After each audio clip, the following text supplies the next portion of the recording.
110 na 4 pins, kung makikita nyo, apat po yung tuldok dyan.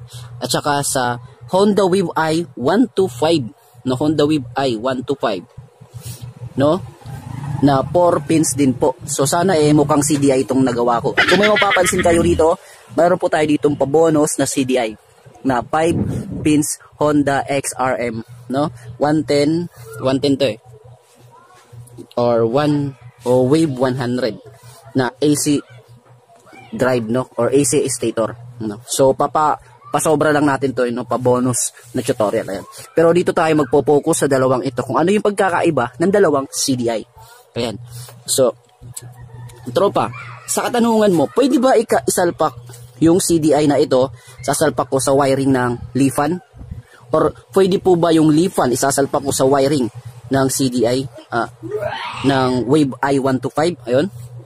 So ang kasagutan po doon ay hindi, no? Kung sakit to sakit lang, salpakan to salpakan lang, ay hindi po.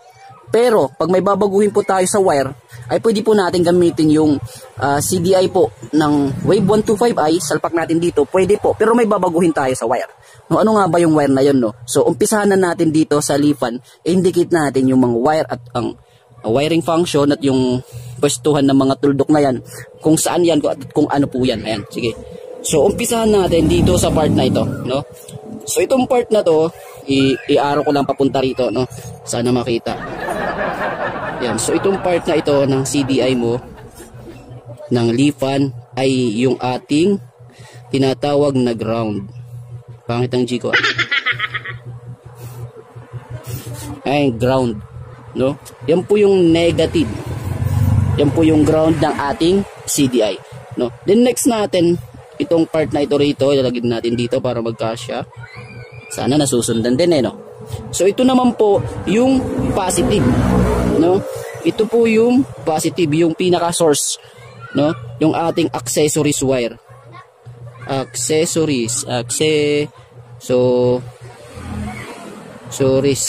Ayan. Accessories wire o yung ating positive, yung main supply ng ating CDI ng Lifan sa part na ito, no? Inuulit ko, itong part na ito ay positive at ito naman ay negative ng ating Lifan 110 na CDI. Ayan. So diretso kaagad tayo dito sa part na ito. Ito naman po yung ignition coil. Ito yung papuntang ignition coil. So actually may tutorial na ako nito, pero dito sa video na ito ay lilinawin natin, no, kung ano yung pagkakaiba nilang dalawa para maiwasan natin yung pagkasunog, no, at pagputok ng ating CDI, para hindi rin tayo magastos, no, mapagastos, no, dahil sa maling CDI na nabili natin. Ayan.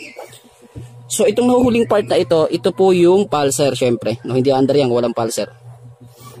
Ito yung pulser na nanggaling po sa ating stator, no, sa ating stator coil. Pulser. Ayan. So inuulit ko, itong part na ito ay pulser, dito po ay ignition coil, dito po yung negative, at saka dito naman yung positive. Okay. So sana nakuha natin dito sa Lifan. Ayan.